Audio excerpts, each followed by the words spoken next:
Chilling tales for dark nights.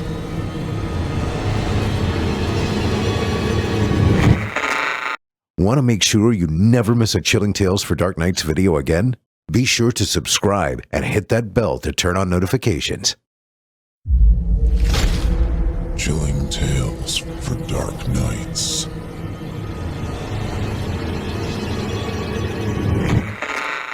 Want to make sure you never miss a Chilling Tales for Dark Nights video again? Be sure to subscribe and hit that bell to turn on notifications. It's time to turn off the lights and turn on the dark. Chilling tales for dark nights.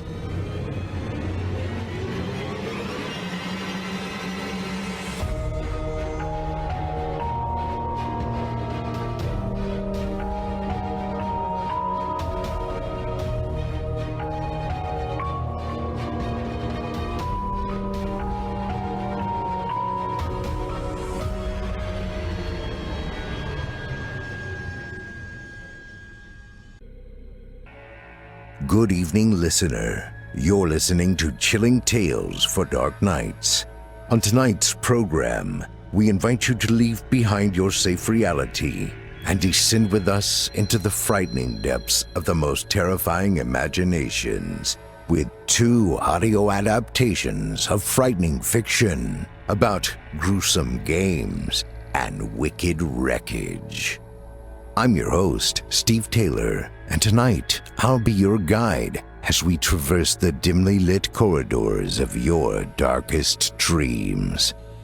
Joining us tonight to help bring to life the frightening fiction of Elizabeth Davis and Icydice are voice talents Jesse Cornett and Nick Goroff.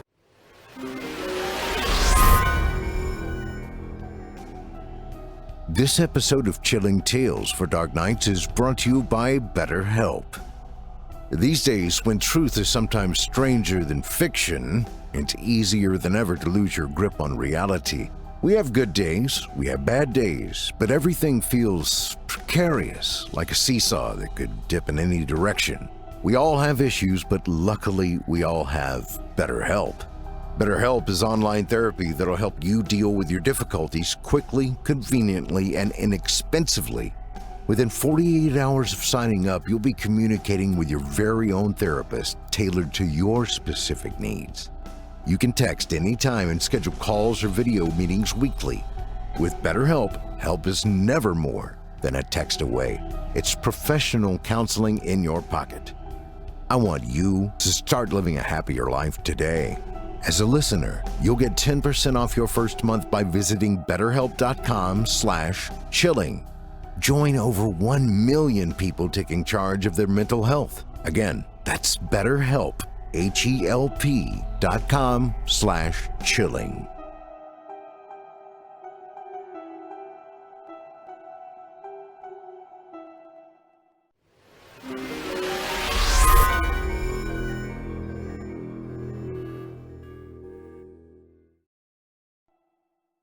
Now, get your ticket ready. Take your seat in our theater of the minds and brace yourself. It's time to turn off the lights and turn on the dark.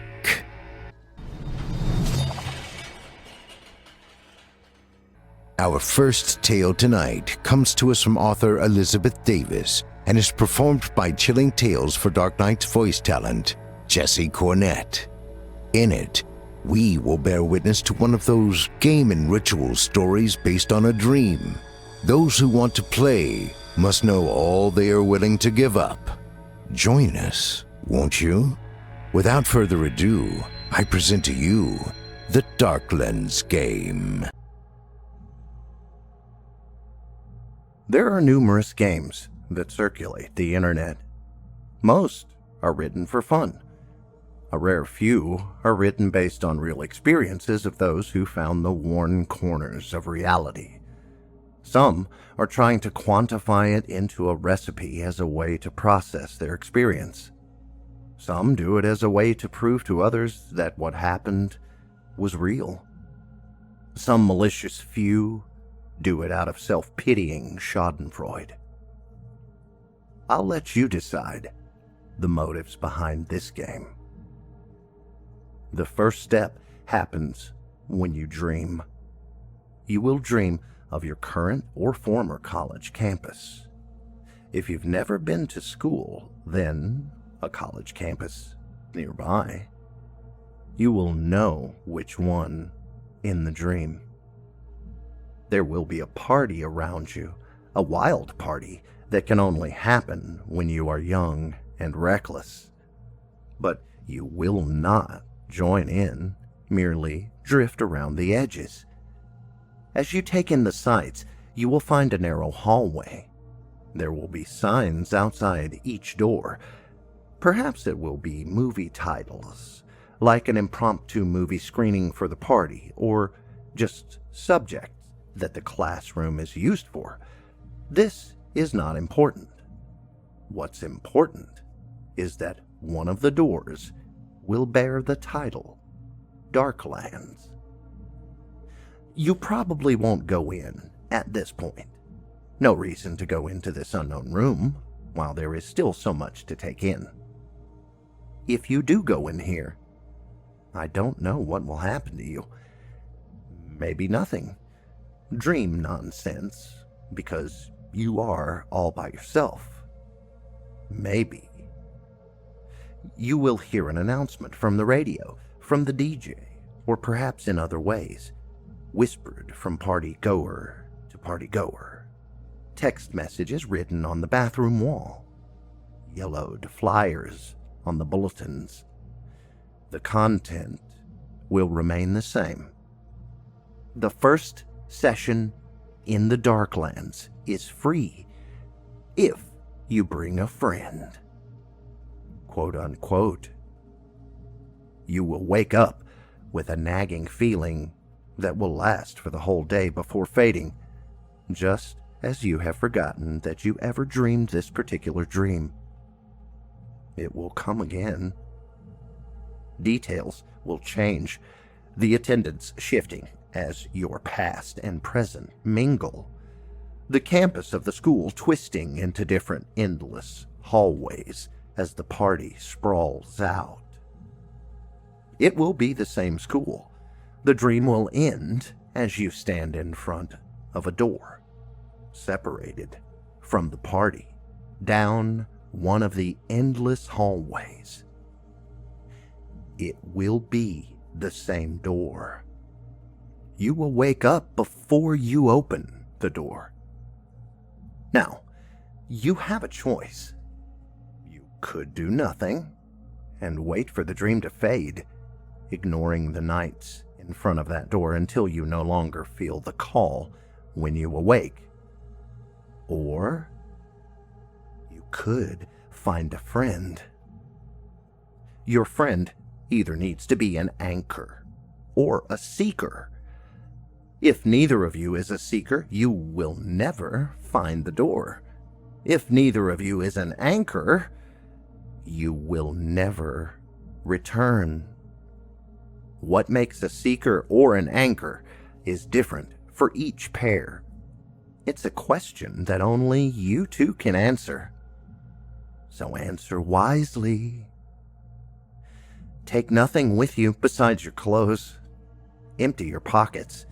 Take your keycard and keys if need be, but you must leave them outside once you find the door. You will need to go to the college campus of your dreams. No other will work for you, even if all, in their own way, lead to the Darklands. You may wish to indulge in chemical lubrication to help with this next step, but I must warn you against this. If you are too sloppy, you will likely find yourself on the wrong end of security or never making it to your goal. Once you enter the campus, ignore any dorms and make your way to the biggest building. You may have to arrive early to avoid the doors being locked. Wait until nightfall, after the last class empties.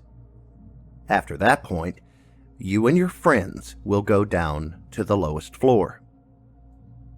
There, you will search, circling the hallways until all you can think about is the stained tiles, the flickering fluorescent lights as your world narrows down to just these echoing steps. Then you will find the door. It will be the same as in your dreams. Once you cross the threshold, you can't turn back. Don't look back, for you will not see the hallway you have left. Instead, you will see the radiant gap between our world and the Darklands. Seeing that pure light, your nerve may snap and you may try to run to the door. You will never reach the door, instead falling forever between. Turn away from the light and face the darkness. You will see nothing at first, with you and your friend slowly extending your hands out, feeling around you. You will feel the dark cool of moist rocks, the dripping of what feels like water echoing through the air. It is not water. Do not drink it. If you drink it, you will be forever bound down here in this dripping darkness. Ignore your parched throat from waiting and pumping adrenaline. If you continue to face the darkness, your eyes will eventually adjust. Pinpricks of light will guide you through as your hands scrape against the rocky walls, navigating the edges of stalagmites that will draw blood if you aren't careful.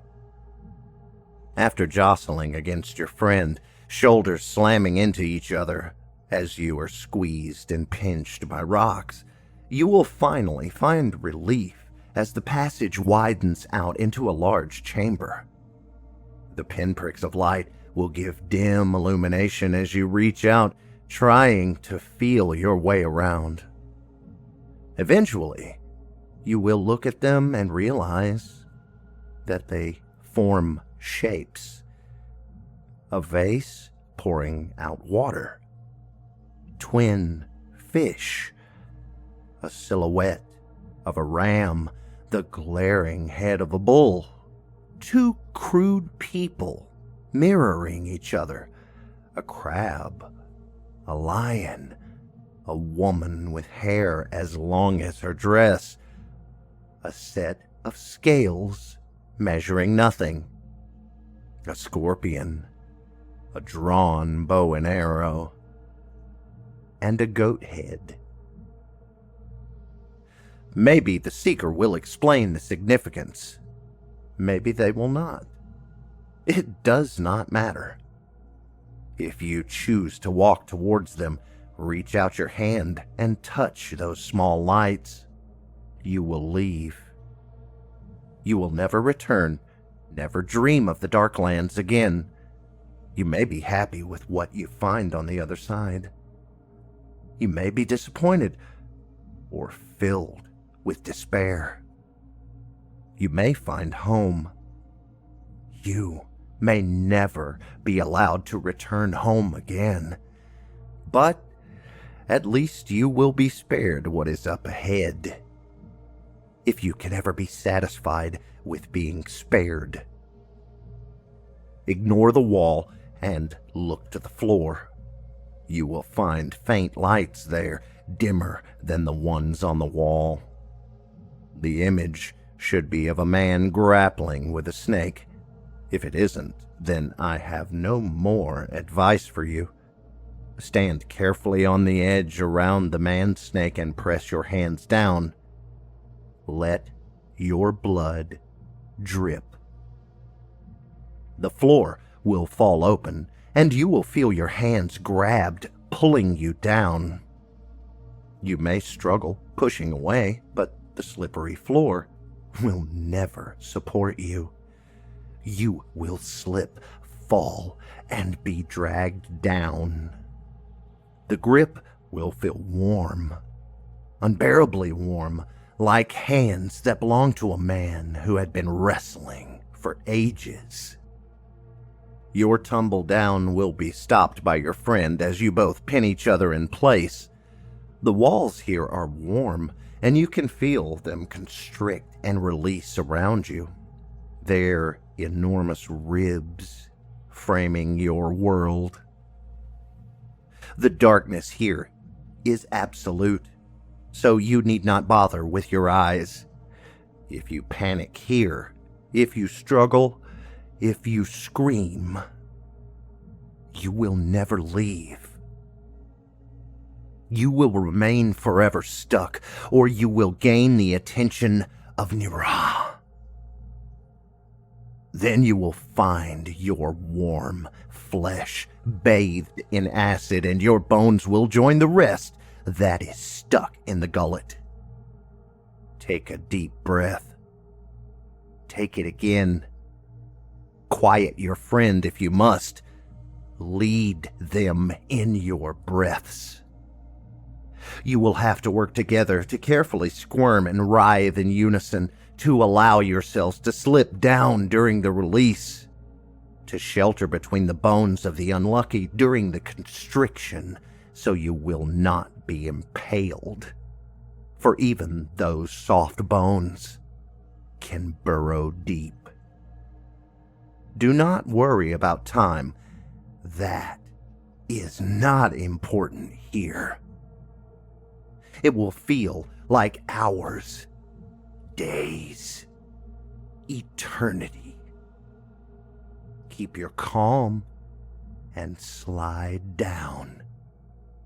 Eventually, the last constriction will push you through, and you will fall.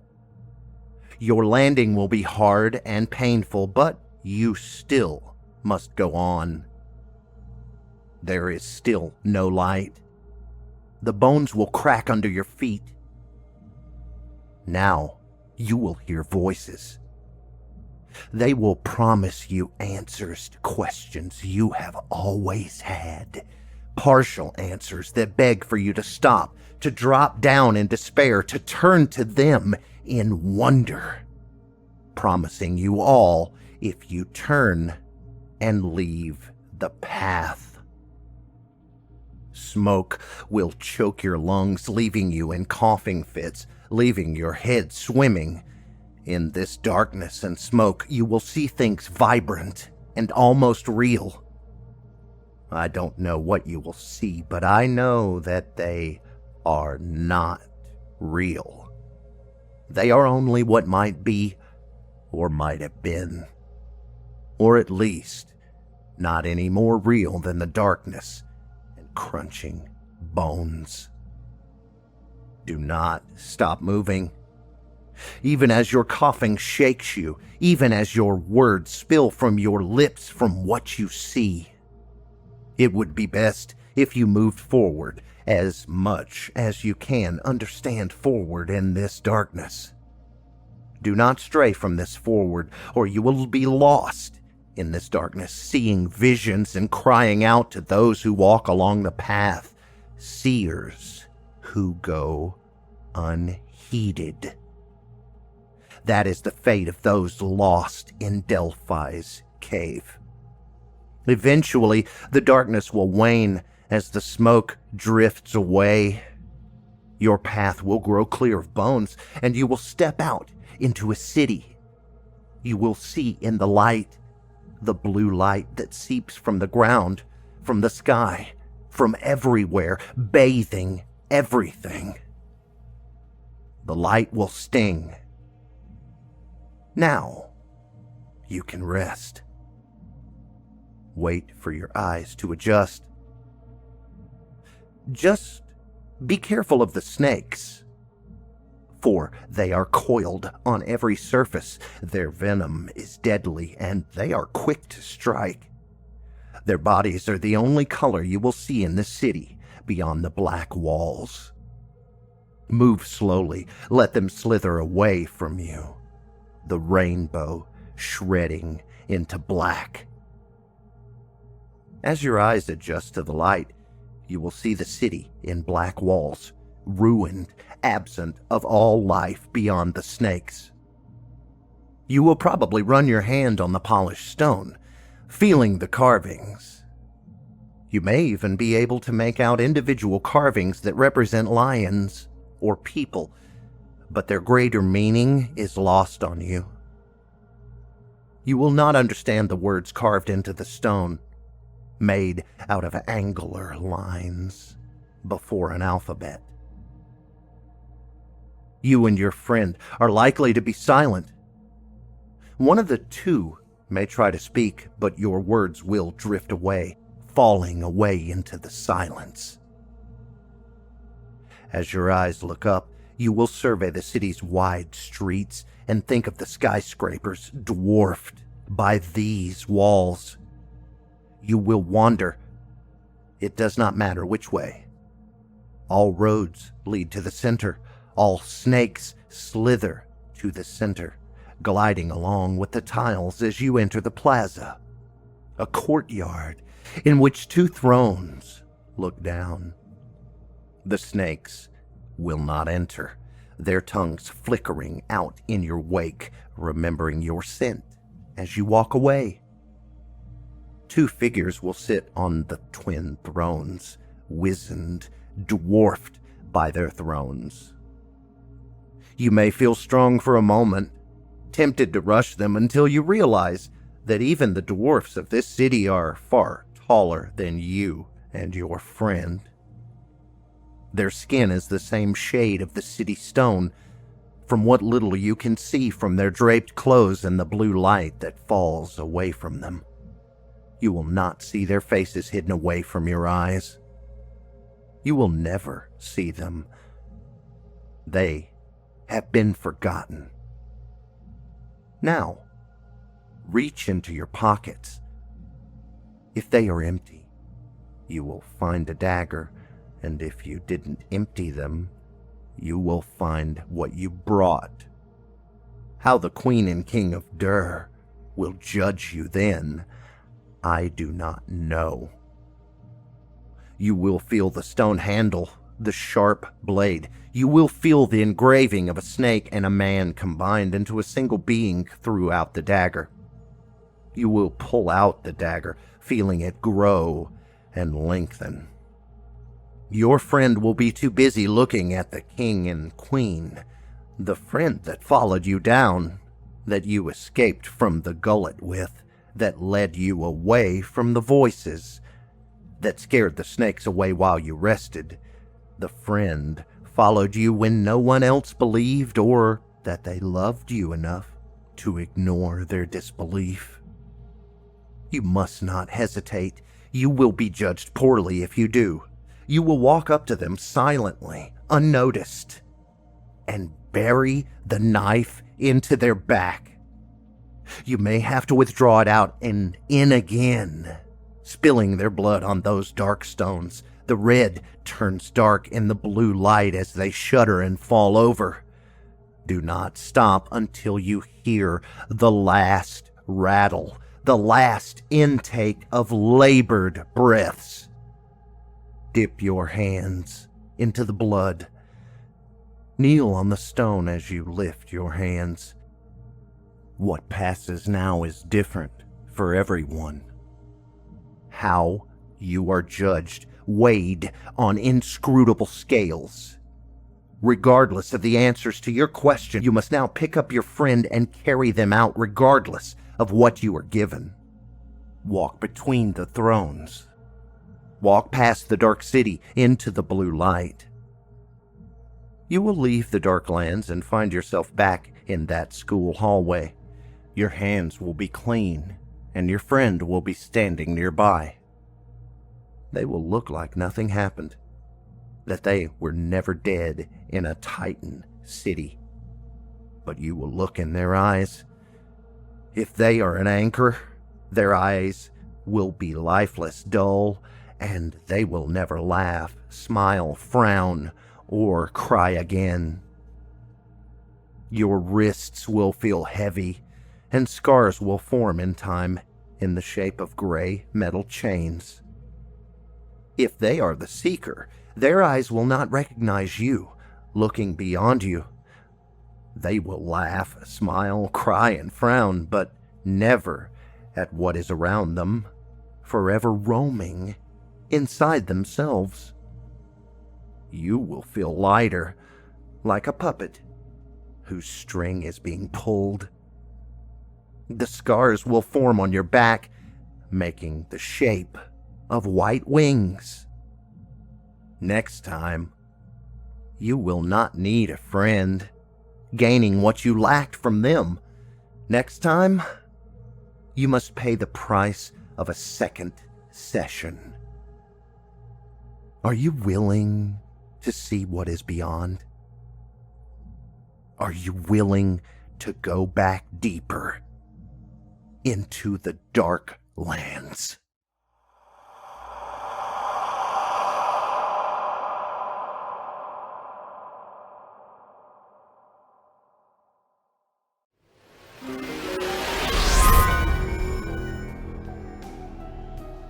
This episode of Chilling Tales for Dark Nights is brought to you by Wondery. You know how everyone's always telling you about this podcast and that podcast and how you just have to listen to it and you never do because, let's face it, your friends aren't always the best judges of these things.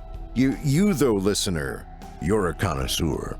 By virtue of being here, it's clear you have more refined tastes. You're a listener to the finer things in life. So am I, and that's why I'm qualified to make this noteworthy recommendation. I'm excited to tell you about Over My Dead Body, a captivating podcast from our friends at Wondery, back for a third season with their new series, Fox Lake. Each episode of Over My Dead Body features two people driven to their breaking points, and their stories are told in amazing detail.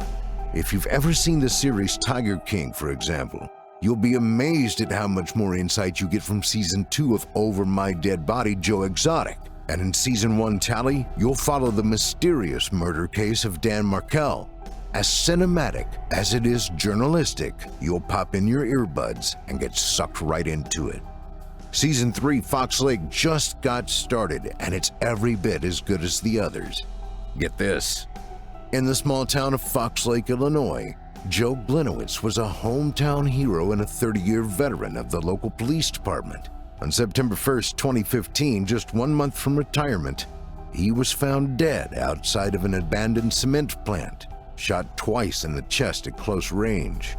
After a weeks-long manhunt, the lead investigator uncovers secrets so chilling about Fox Lake, the police department, and Joe himself, it would launch the town into the national spotlight and haunt its residents for years to come. Sounds good, right? I've already listened to the first 2 episodes, and as your resident connoisseur, I can assure you it is. Over My Dead Body is an anthology series about people pushed to their limits. So subscribe now and listen along with me. Season 3, Fox Lake, is shaping up to be one for the books. Take it from yours truly, Wondery is the fine wine of podcasts. And do your friends a favor while you're at it, be a good sommelier and tell them to subscribe too. From Wondery, who brought you such gems as Dr. Death, Dirty John, and The Shrink Next Door, Over My Dead Body is back. Follow Over My Dead Body Season 3 Fox Lake on Apple Podcasts or wherever you're listening right now. Or you can listen early and ad-free by subscribing to Wondery Plus in the Wondery app. Thanks for your support and for supporting the sponsors that make this show possible.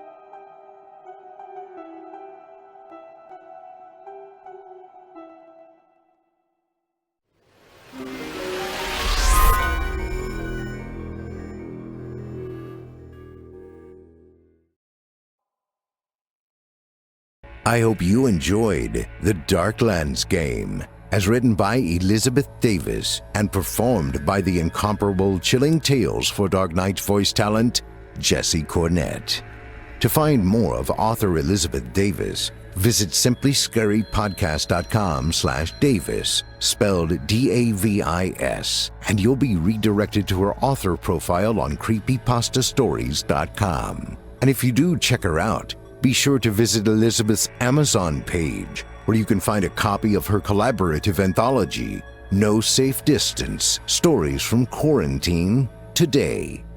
And if you enjoyed Mr. Cornett's performance, you can hear more of him on the Chilling Tales YouTube channel, as well as the No Sleep podcast, where you can hear his vocal performances as well as production.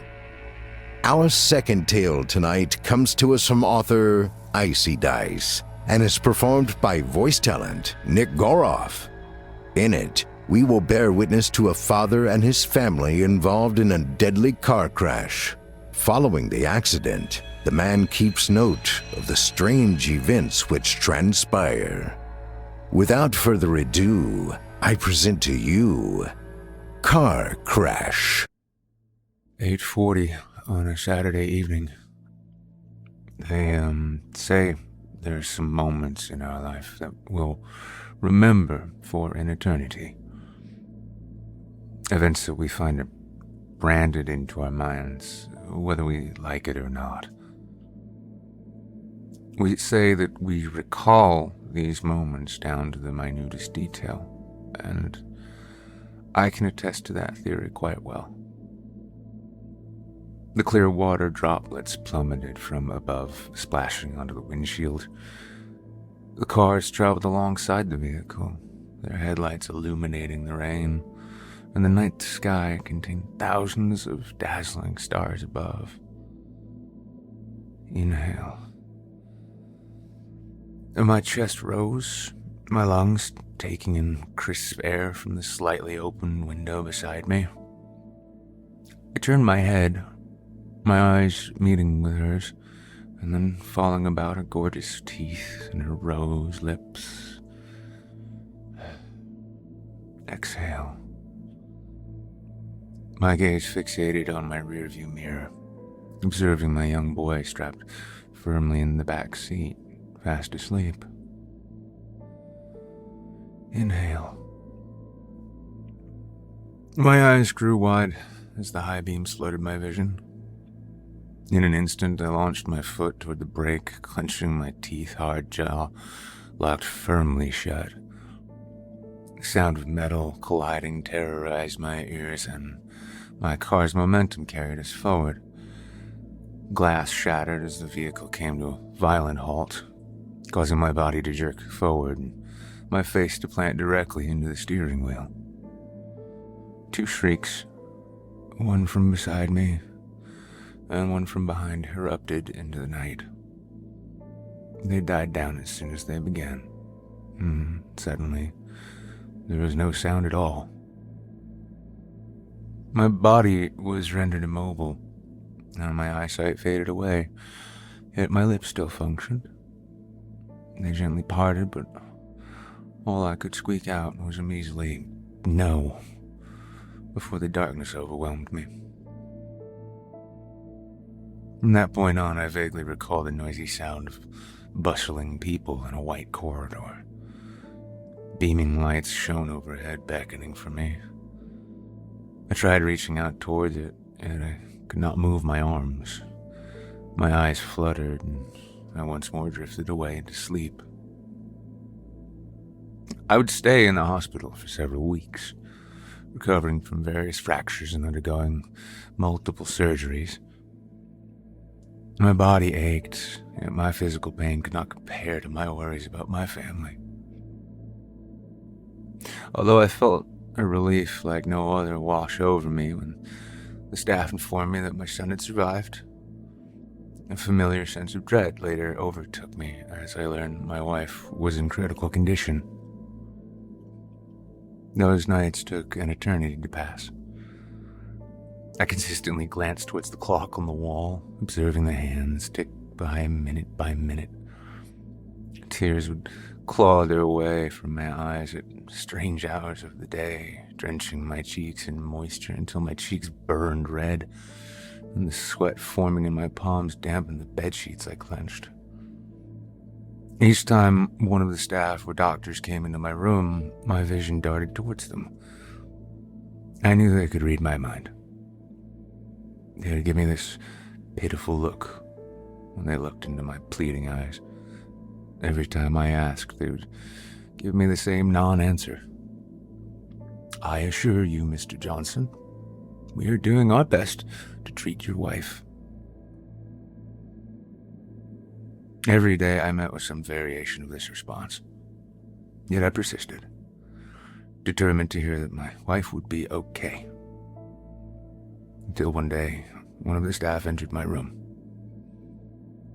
Shakily standing up to greet him, I grinned and extended my arm towards his. That's when I noticed the sullen look plastered on his face, and my heart descended below my chest. He spoke calmly, methodically, each word exiting his lips in slow motion. My knees quivered, lightly at first, and then more rapidly as he continued. As they eventually buckled, I collapsed to the floor, my chest furiously heaving, each breath I took growing more exasperated than the last. Several people restrained me and placed me back onto my bed. I think they were trying to give me words of encouragement and sympathy in the process, but whatever they said blended into an incoherent mess.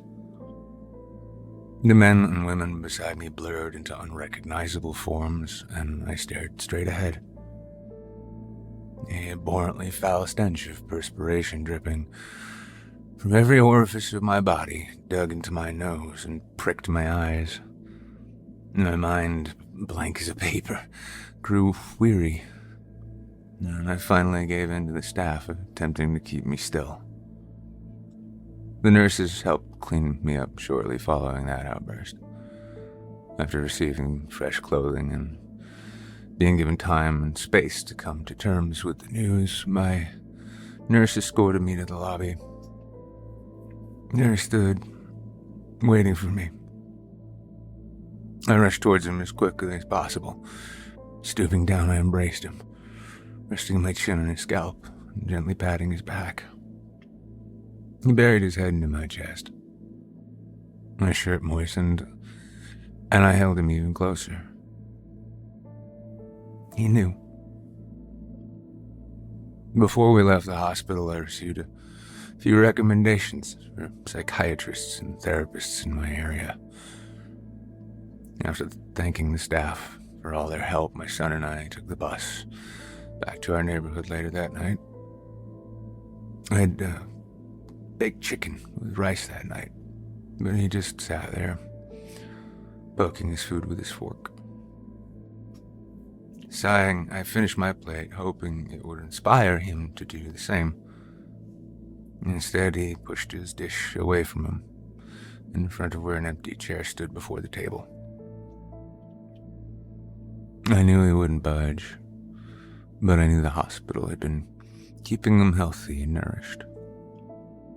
I told him he should go to bed and get some rest, and he obliged, hopping up from his seat and making his way to his room. After he crawled in bed, I tucked him in, asked if he'd like me to sleep in his room for the night. He nodded his head, rejecting my offer.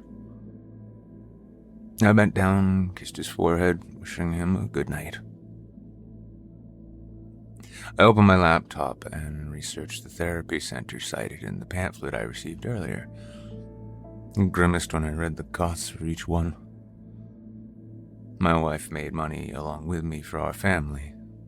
That, combined with the opportunity, cost forfeited by my hospital stay, took immediate therapy out of the question.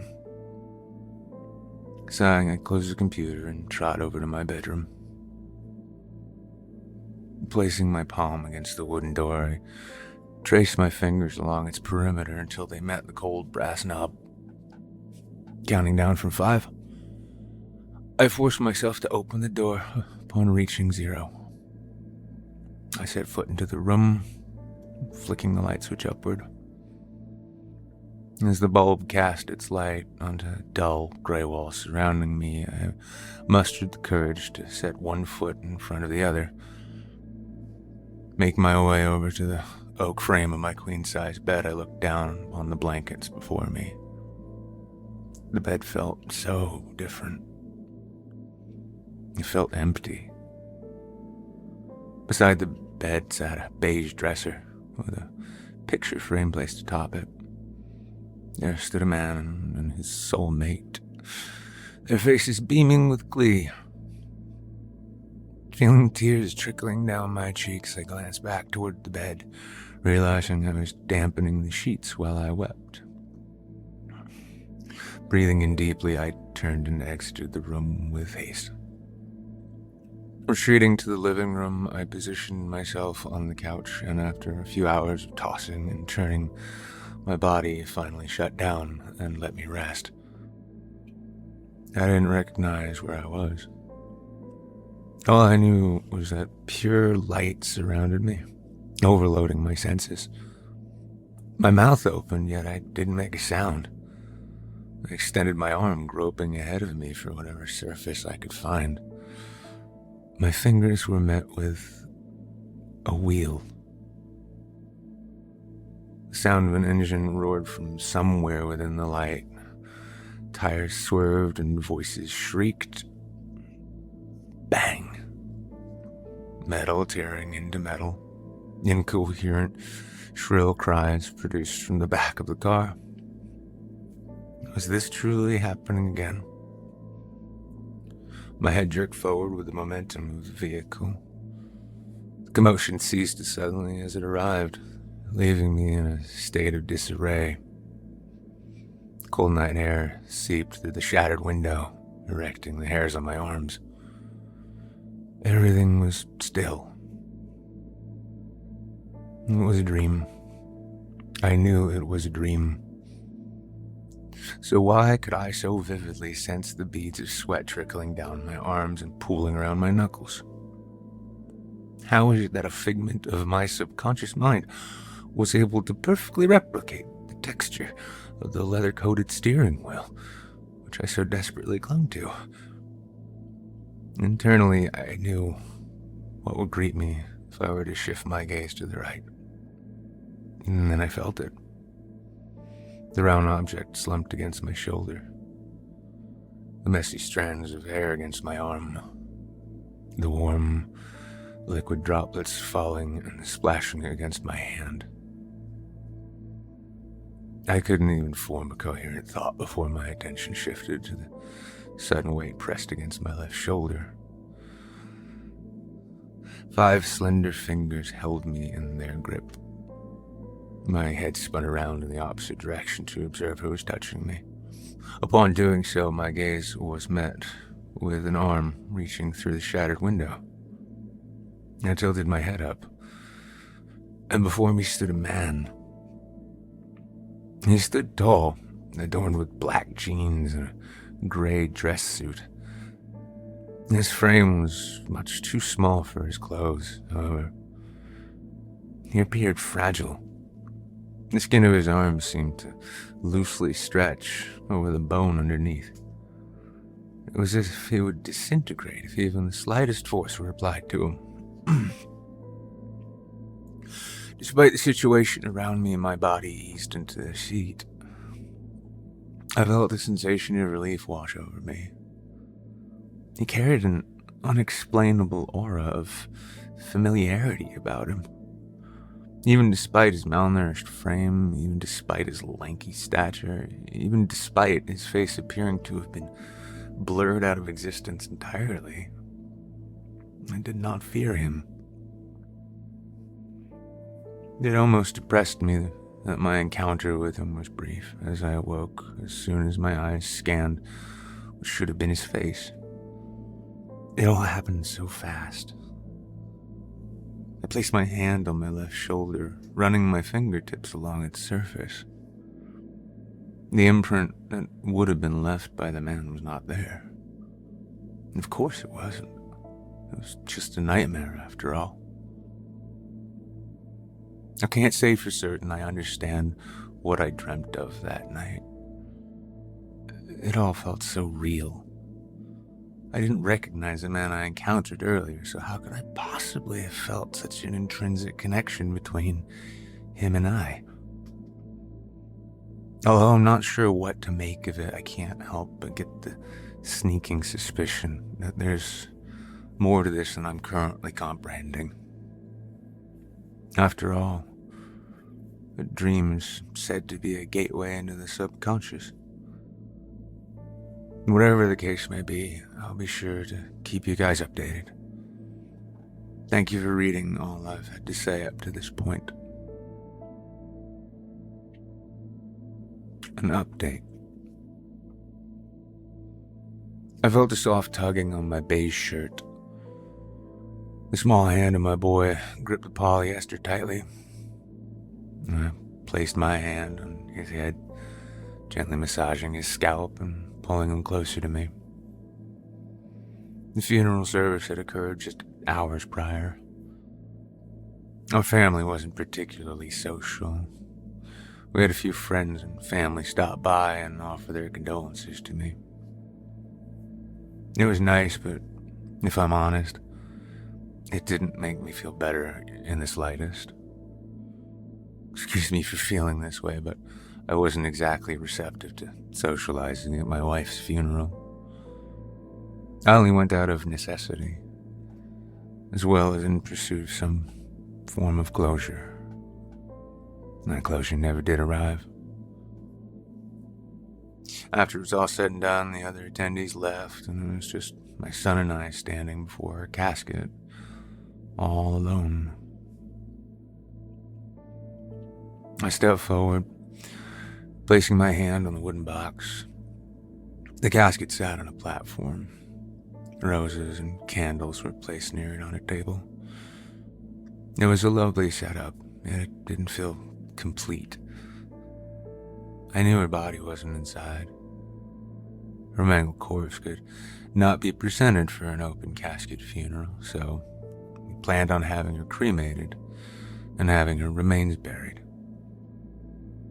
I turned, preparing to leave, but before I could, something peculiar caught my attention. Thump. I spun around, eyeing the casket.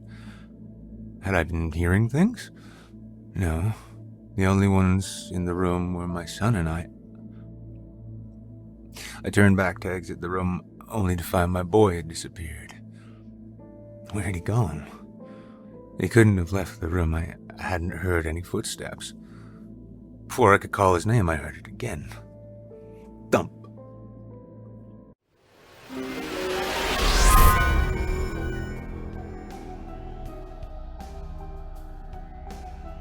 This episode of Chilling Tales for Dark Nights is brought to you by BetterHelp. These days, when the truth has finally become stranger than fiction, life for many of us has become an unsettling story. All over the world, it feels like we're in Act 2 of some bizarre epic novel where the plot is constantly thickening. You're never sure what's going on because everyone tells you something different. Meanwhile, Act 3 feels like it's completely up in the air. You might be asking yourself, how in the world is this all going to end? What kind of novel have I found myself immersed in? Is this some kind of international conspiracy story? And if so, why have I not met my ambiguously European love interest yet? Hey, am I even a key player in this thing? It's impossible to say, listener, but even with everything up in the air the way that it is, there remains one safe venture. Something you can hitch your wagon to that's always moving uphill. It's BetterHelp. There's a good reason you hear so many successful people talking about therapy. If there was ever a stigma attached to it, it's long gone now. Whether it's depression, anxiety, relationship issues, isolation, or any other problem messing up your character arc, BetterHelp is here to steer your story back on track. This is no gimmick, my friends. It's not an app, a crisis line, or some self-help system. It's real professional therapy online, quick, discreet, convenient, and at a price anyone can afford. Within 48 hours of signing up, you'll be communicating with your own licensed therapist matched to your specific needs. You can reach out anytime and receive timely, thoughtful responses. You can schedule weekly phone or video sessions at your convenience. Your personal counselor will always be close at hand. No awkward office visits necessary.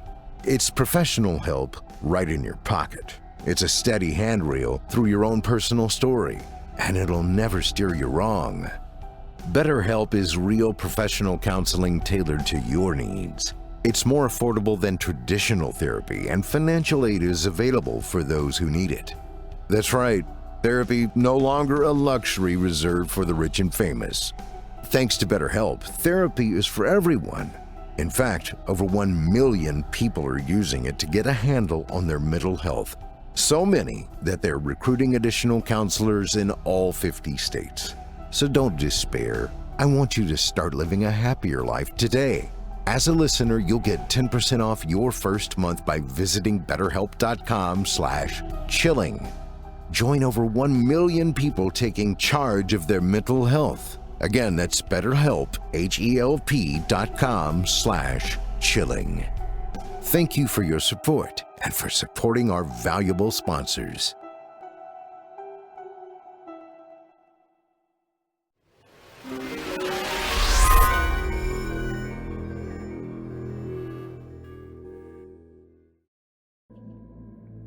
I most definitely had not been imagining things. "Sean, where are you, buddy?" I called out, now aware of the anxiety bubbling within me. I heard no answer. Rather, the only thing I heard was a faint laugh coming from behind me near the casket. I recognized that laugh. My breath got caught in my throat and I spun around facing the source of the noise. There she stood, her angelic presence seemingly illuminating the room. "What the fuck?" I uttered, staring ahead in disbelief. It was impossible. "I have to be hallucinating," I muttered. Had I gone mad? I had been so wrapped up in my thoughts that I hadn't immediately noticed myself moving towards her. I extended my arms, resting them on her shoulders. Her red freckles adorned her face, having just enough opacity to be noticeable. She smiled, revealing her pearly white palate, whereupon her dimples appeared. It was her. She was standing before me, in the flesh. I wanted so desperately to speak, but I could only choke on my own words. She delicately placed her hand on me, the cold, smooth surface of her ring grazing my cheek. Lowering my arms to her waist, I held her against me. When gazing into her eyes, the rest of the world simply ceased to be. All that existed was her and I at that place, at that time. Gently we swayed back and forth like the leaves of a tree on a gusty autumn day, rocking forward and backward. We held each other in our arms. Her skin was warm. I became entrapped in her aura. My muscles relaxed, and soon enough I was no longer conscious of our movements. My body went on autopilot as we danced to the beat of our hearts, conjoined as one. I was in heaven, for my love was alive again. I closed my eyes, smiling in contentment. Drip. I heard a wet splash. At the same time, liquid pooled onto my hand. Its warmth juxtaposed the sudden, cold surface I felt pressed against me. My eyes sprung open. The once lively eyes of Elizabeth were now sunken and dull. Her appearance was now ghoulish, and her skin appeared to stick closely to her bones.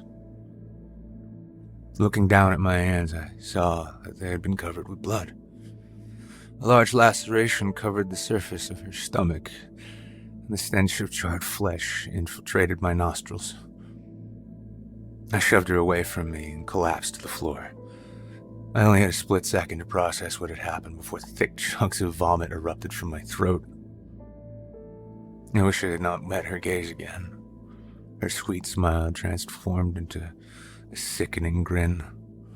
She dragged herself toward me, leaving a streak of blood and pus in her path. I attempted to get up and stumble away from her, but to no avail. I felt nauseous and struggled to do anything besides clumsily shuffling away.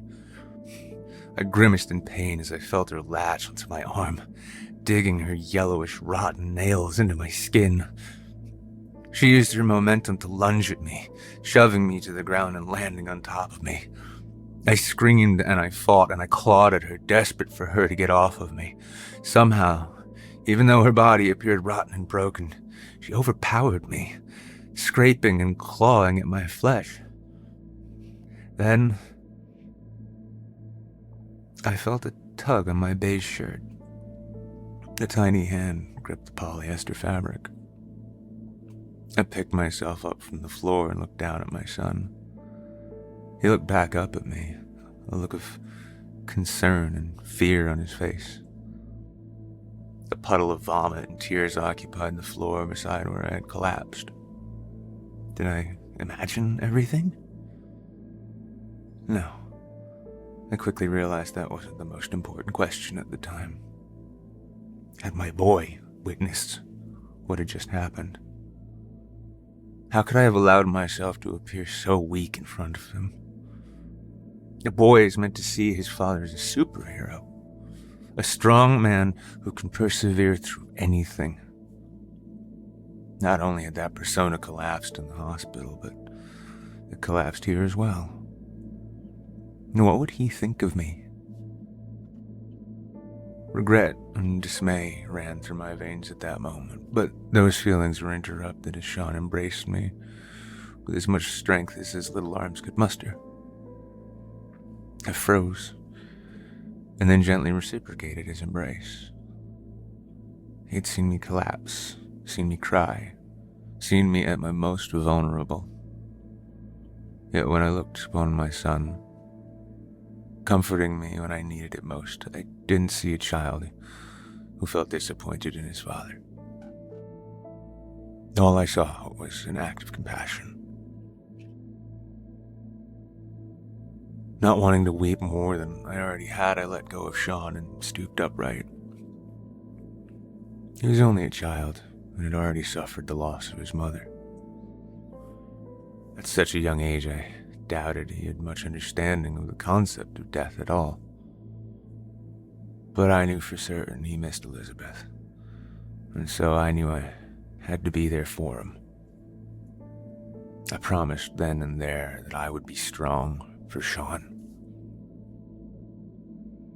We arrived home that evening.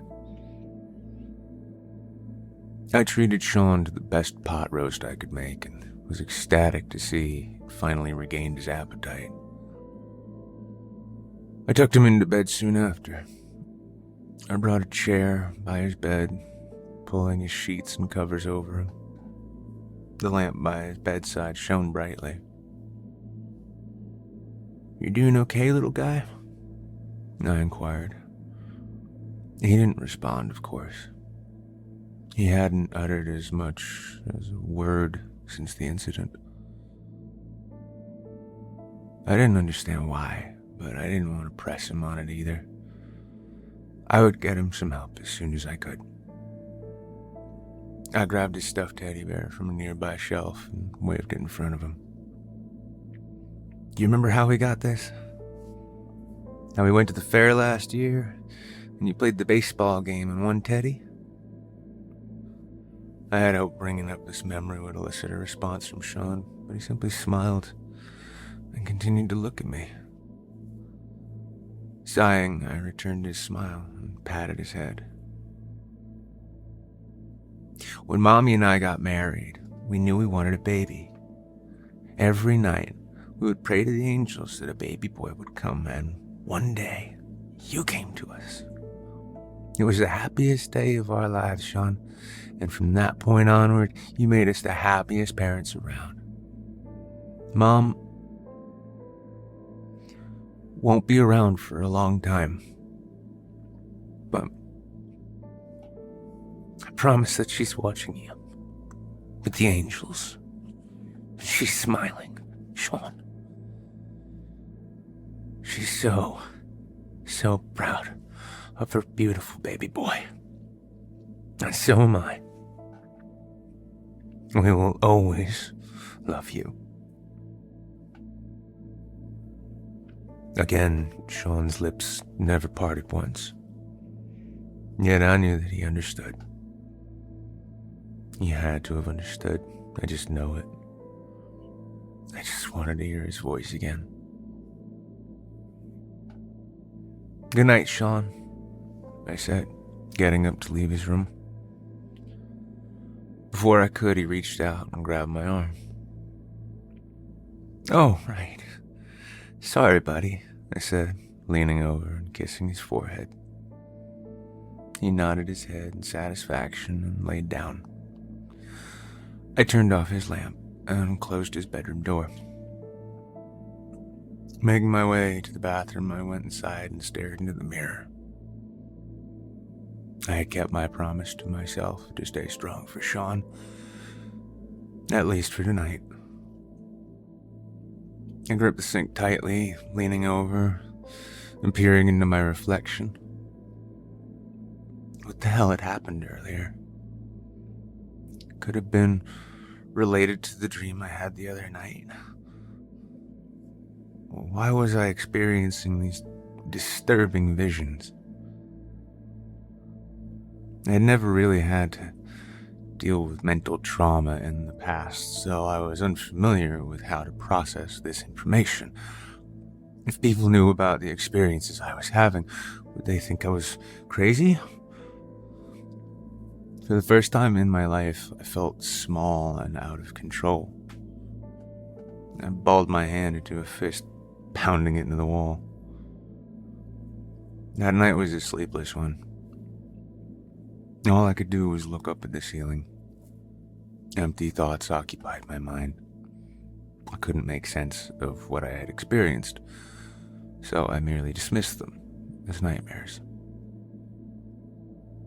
I'll keep you guys updated on any future developments. I think I need an outlet to get my thoughts out. I don't want to vent on my son, so I'll type my thoughts here. Thank you for your attention. I appreciate it. Another update. I found it hard to eat recently. Besides the pork roast I had with Sean, I haven't had much of an appetite for anything. I lost quite a bit of weight, evident by my rapidly thinning frame. I haven't been sleeping well either. Despite this, I've been giving my best efforts to stay strong. I truly believe Sean and I will get through this. When Sean fell asleep during the evening, I decided, for the first time in a while, to try driving again. I've been walking or using public transport to get from place to place, but I knew that I couldn't avoid driving forever. We had taken Liz's car that night, so I was able to use mine. I went out to the driveway and entered my vehicle. I put the key into the ignition, slowly turning it until I could hear the hum of the engine. Taking a deep breath, I shifted the gear into reverse and backed out of the driveway. Deciding I would get off to a slow start, I drove through my neighborhood streets at a low speed. The car methodically made its way down the road, and I eased up a little. I was getting comfortable driving again. Mustering up a little more courage, I turned onto a public road so I could practice driving among other vehicles again. My hands started to tremble, so I gripped the wheel tightly. I turned on my hazard lights. I needed to pace myself and keep my cool. I applied a little more pressure to the accelerator. My body stiffened as the car picked up speed, and I responded by slowing my breathing.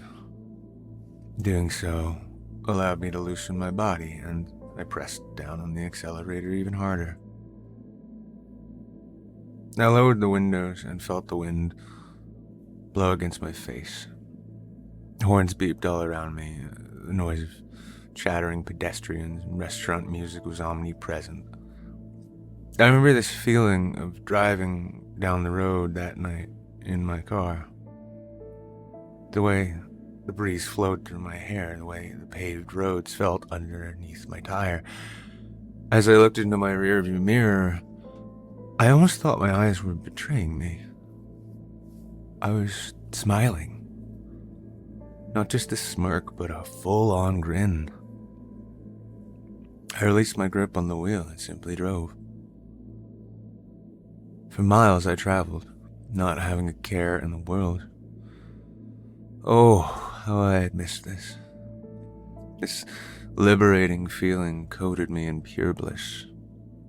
As darkness enveloped the environment, I flicked on my headlights.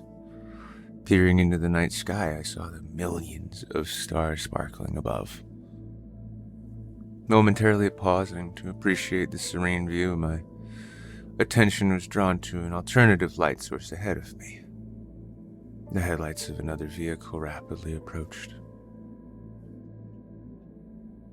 I defaulted back to clutching the wheel. Those lights, they flooded my vision just as memories flooded my mind.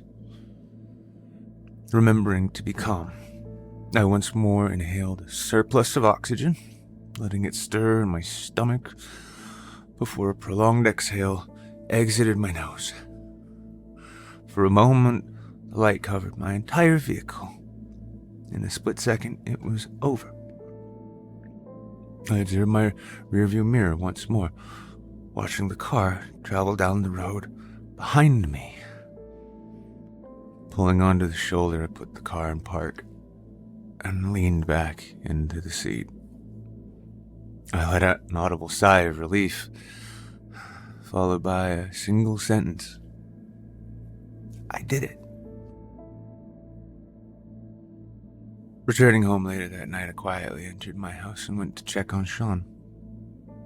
His door opened with a slight creak, and I made my way over to his bedside. I turned on his lamp only to find the covers of an empty bed pulled to the side. Confused, I exited his room and called out his name. There was no response. The door had been locked when I arrived, so I knew he had to have been in the house. I checked the kitchen and the dining room before making my way to the hallway. The walls were coated in a darkness as black as tar, except for the very end of the hall. There stood the door to my bedroom, the glow of light outlining its perimeter. I approached it, placing my hand on the doorknob and entering the room. There sat my son on my bed. In his arms sat a picture frame that held the image of Elizabeth standing by Sean. He stared at the image, his face as still as stone. I went over to him, sitting by his side and placing my arm over his shoulder. I noticed dark splotches on the picture frame. Placing my hand under Sean's chin, I lifted his head to face me.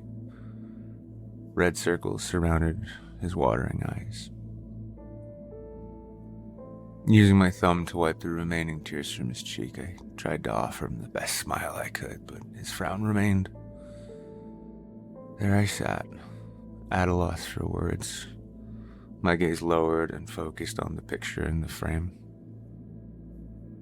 Placing my hand on his, we sat in silence and viewed the photo together. Eventually, I broke the silence, realizing just how late it was. Hey, buddy, let's head to bed, okay? Sean gave me a head nod and arose, traversing the corridors of the house to his room. I tucked him in, as per usual, before returning to my bed. I picked up the picture frame and held it in my hand. Elizabeth was as beautiful as ever. For the first time in ages, viewing her did not cause me distress or pain. Rather, I felt a sense of acceptance. I recalled what I had told Sean about her watching over him with the rest of the angels.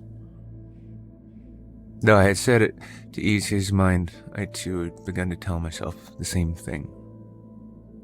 That somewhere out in the universe, my Liz was watching, hoping for the best for me. I glanced at the image of Sean standing by his mother.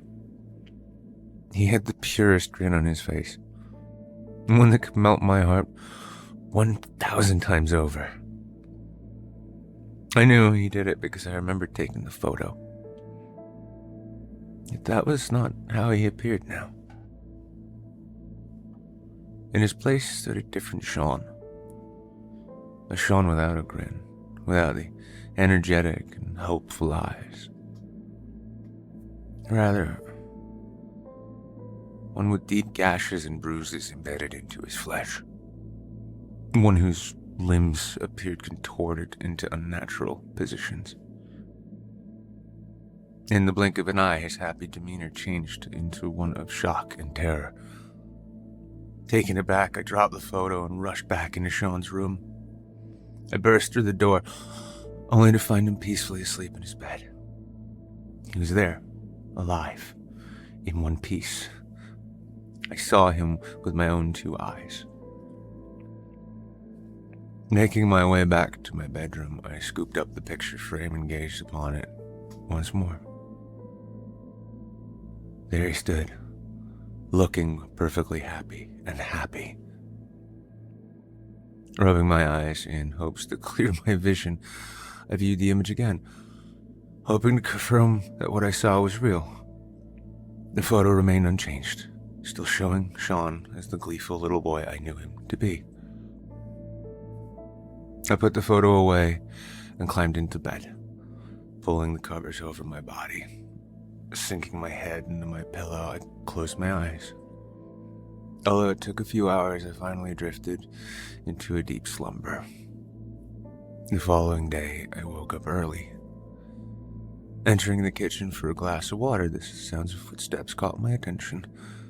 They were heading down the hallway, which leads to Sean's room. Figuring Sean had woken up, I followed him down the hallway, where I saw his bedroom door ajar. Inside, I found my boy sitting beside the being from my dream all those nights ago. There he was, in his slick gray suit. He appeared as malnourished as ever, his thin frame giving a feeble look.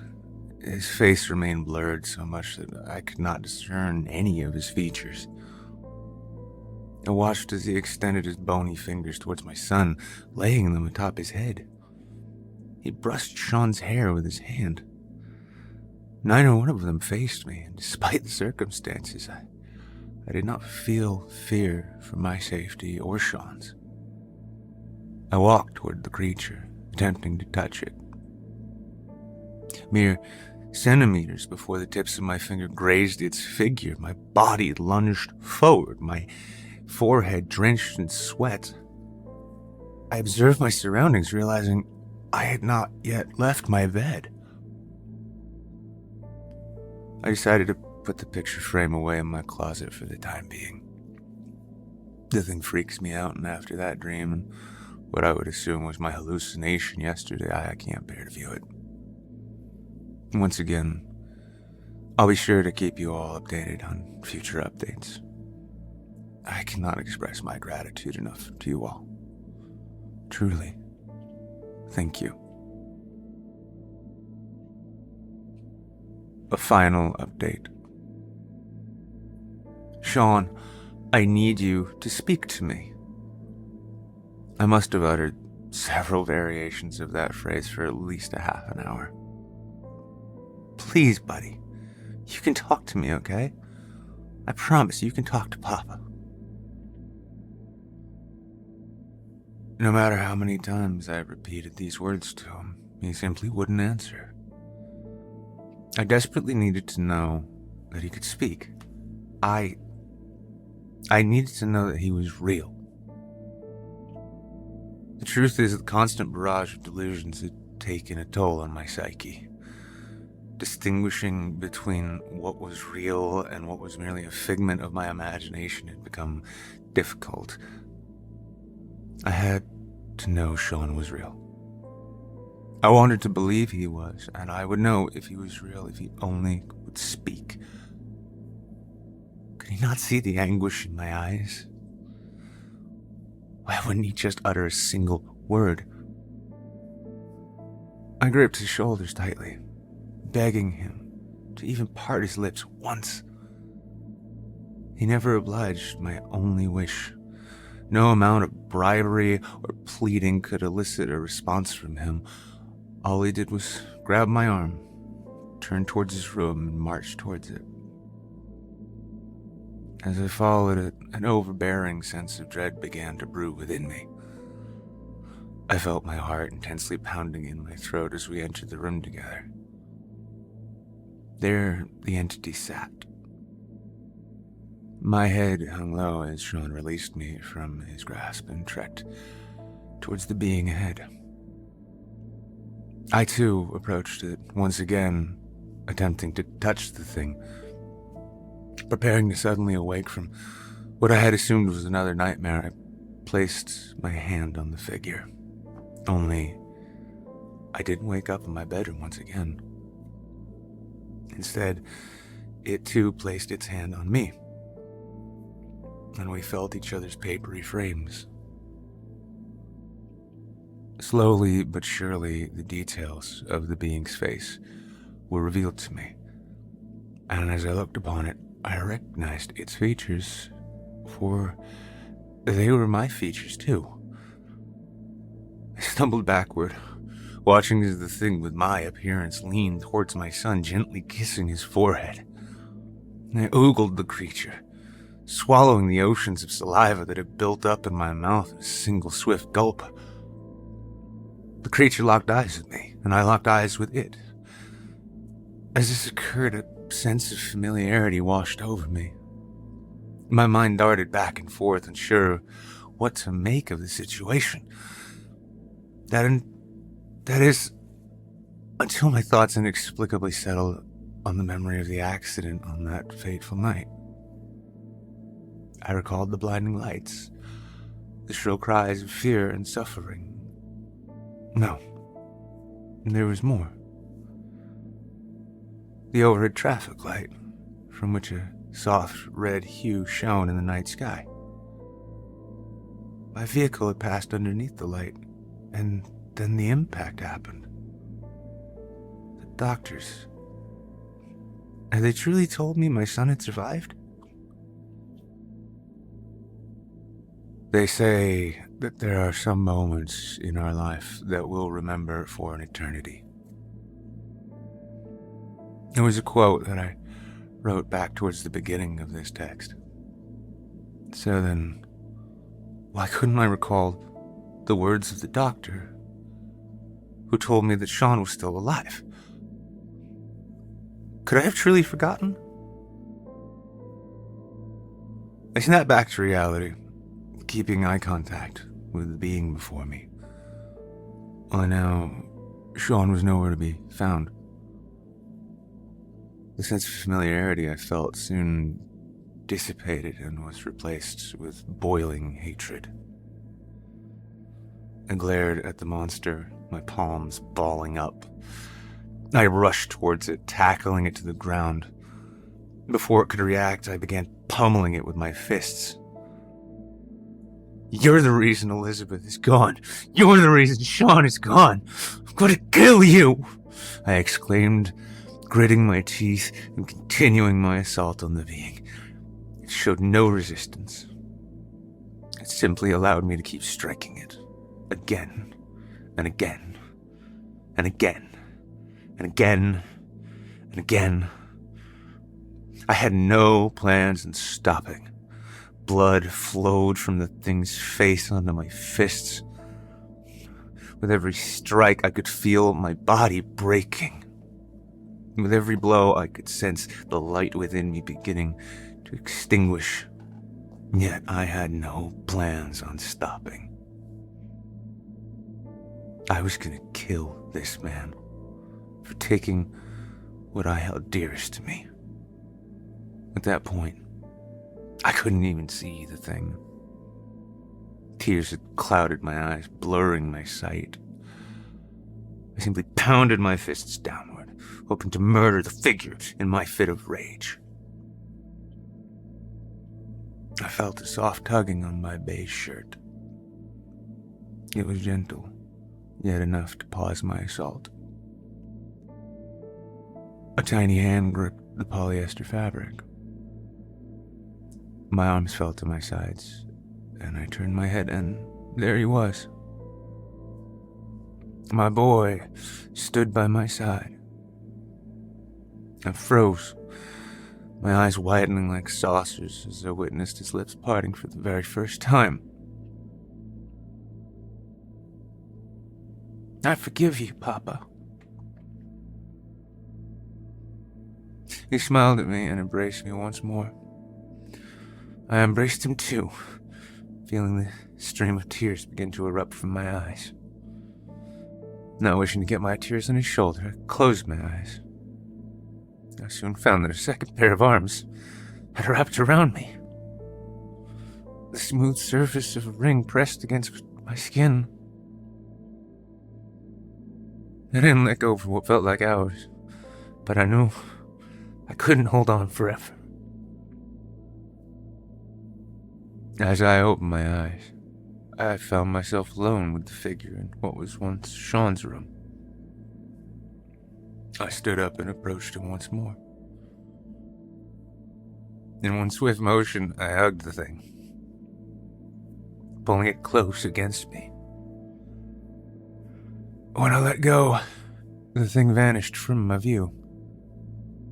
It was over. I know Sean and Elizabeth and the angels are looking from somewhere out there, wishing the best for me. I know they would want me to forgive myself. Though doing so isn't going to be easy, I think I'll manage to do it. I fetched the picture frame from the closet and placed it back on my bedside. There stood Sean and Liz, standing beside each other with grins on their faces. In the reflection of the frame, I could see my face beside theirs. I smiled with them for one final time. They may not be here with me on this earth, but I know that they're with me in my heart and mind.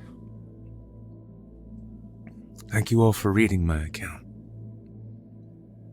I think I'm going to be okay from this point forward. Don't expect any more updates from me. I have the feeling that I should move on. It was a pleasure writing to you all.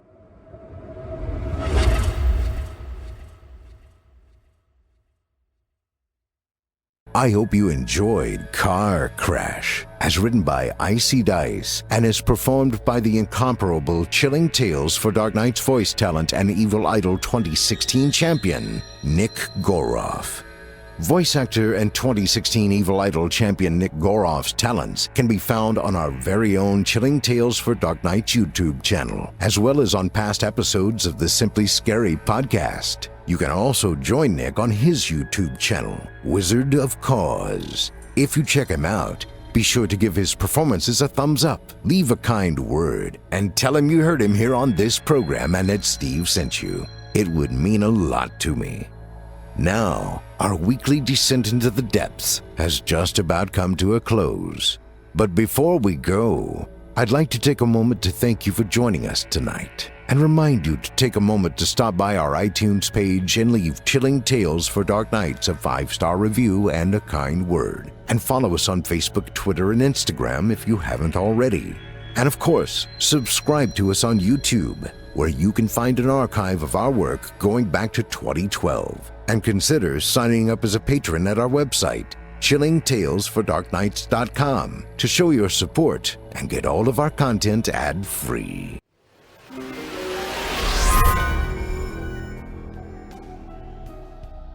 This episode of Chilling Tales for Dark Nights is proudly brought to you by June's Journey.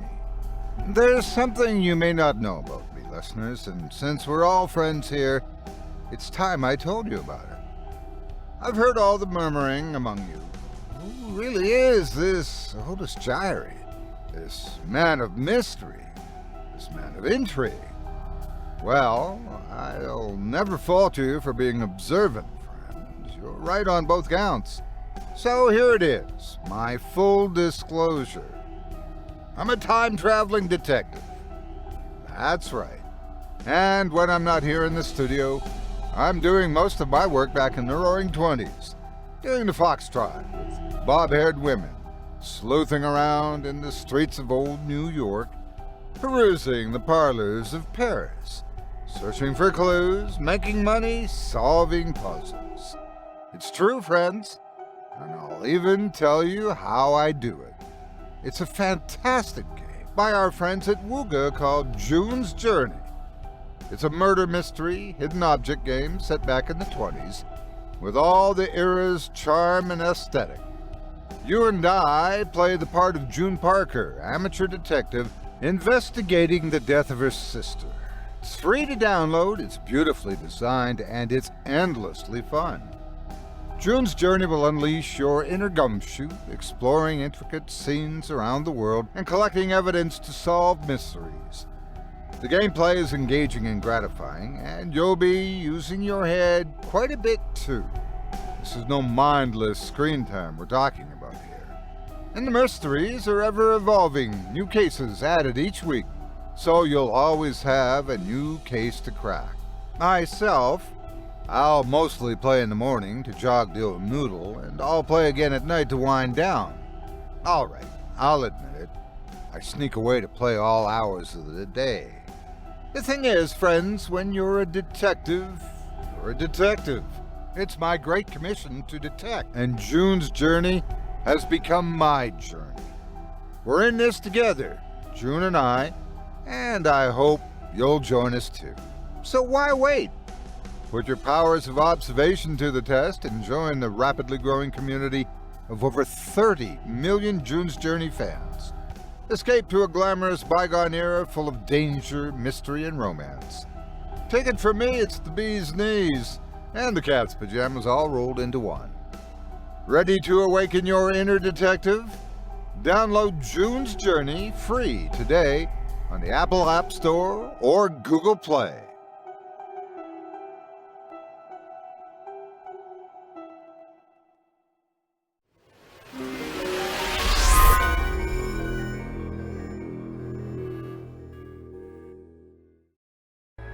I'm your host, Steve Taylor, and it's been a pleasure. Tune in again next week when we once again turn off the lights and turn on the dark. Sweet dreams, listener. Sweet dreams.